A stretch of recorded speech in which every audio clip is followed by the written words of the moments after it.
O deputado Marcel Van Hatten está na linha para falar com a gente sobre a demissão do ex-ministro Sérgio Moro. Eu já vi aqui uma repercussão, ele já falou dizendo o seguinte, né, que são fatos graves que exigem esclarecimento imediato, deputado. Boa tarde. Boa tarde. Dia muito triste, na verdade, né? Essa tarde aqui não vai ser boa para o Brasil, não. Bom, e como é que o senhor interpreta? O senhor diz que as acusações são gravíssimas e precisam ser averiguadas imediatamente. De que forma? Olha, essa é a pergunta que a gente agora vai ter que se fazer, mas a primeira coisa que é exigido do próprio presidente da República é que ele fale a respeito daquilo de que foi acusado.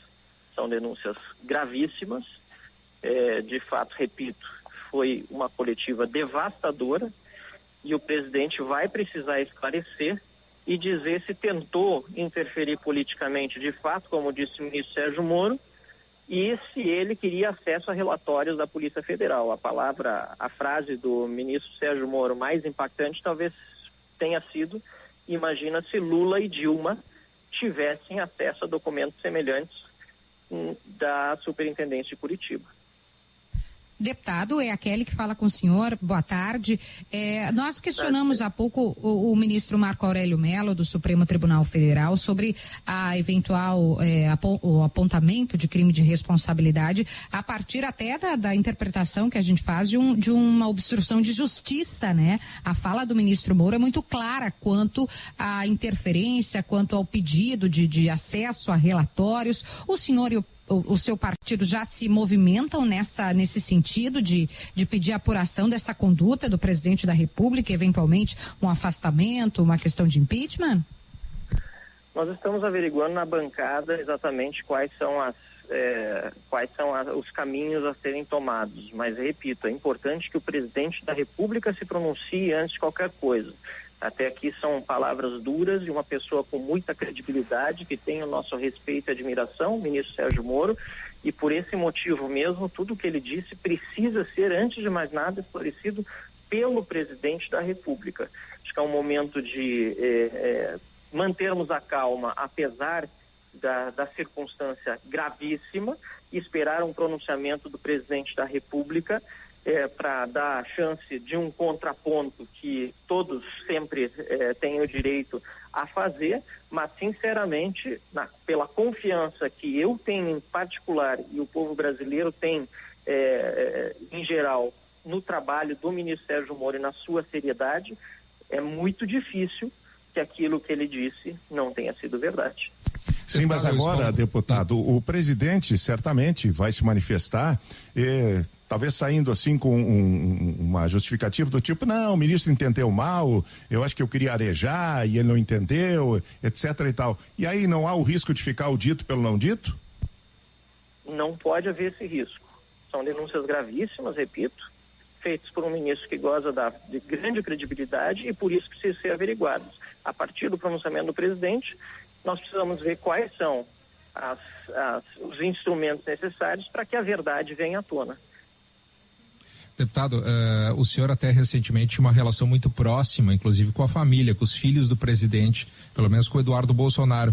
O que o senhor acha que o presidente tanto temia com essa tentativa de interferência política na Polícia Federal?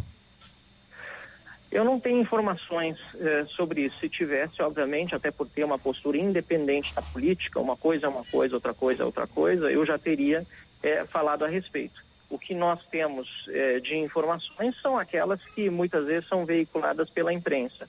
Agora, quando vem uma autoridade que está no seio do governo, que é o ministro da Justiça, e fala sobre a tentativa do presidente de obter relatórios sigilosos de investigação da Polícia Federal, nós precisamos ir a fundo para entender que tipo de relatórios são esses, para não fazer ilações irresponsáveis, mas ter acesso à verdade. Se chegar a quaisquer pessoas que sejam no núcleo, seja familiar ou de amizade ou político do presidente da República, algum tipo de acusação, obviamente que isso vai precisar ser profundamente investigado, doa a quem doer. Deputado, além dessa análise jurídica daquilo que pode ser feito, né, em termos de legislativo, o que mais, a partir da informação, né, e possível obstrução de justiça, vocês esperam, né, por parte das instituições ou até mesmo para os próximos passos no Congresso, já que nós temos medidas absolutamente importantes, né, Macedo, para recuperar a economia, para salvar os empregos. Então, essa instabilidade também não vai acabar refletindo e aí, né, nós brasileiros também estejamos sofrendo mais para frente por essa instabilidade provocada por mais um episódio gravíssimo? Sem dúvida, a gente precisa ter muita serenidade e calma nesse momento, inclusive até para fazer qualquer pronunciamento público, né?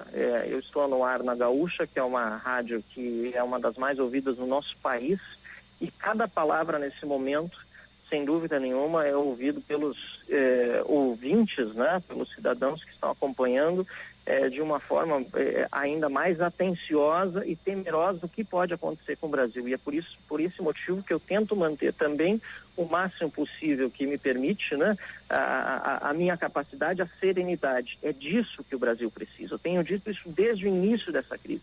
É um absurdo, Kelly, Carolina, Macedo, enfim, todos são, é absurdo que a maior crise da história da saúde no Brasil e no mundo, na nossa geração, a maior crise econômica na história do Brasil e do mundo, na nossa geração, no nosso país, possa estar sendo, nesse momento, suplantada por uma crise política.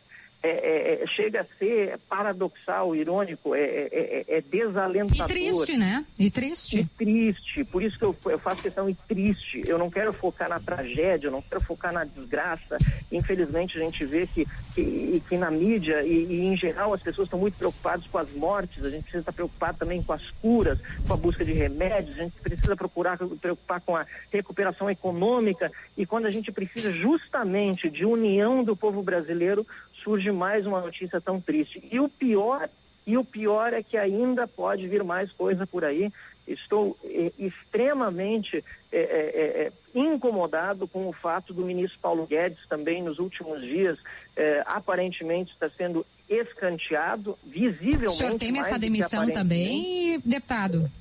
Já que o senhor é próximo, né, o ministro Paulo Guedes. Eu espero que isso não aconteça.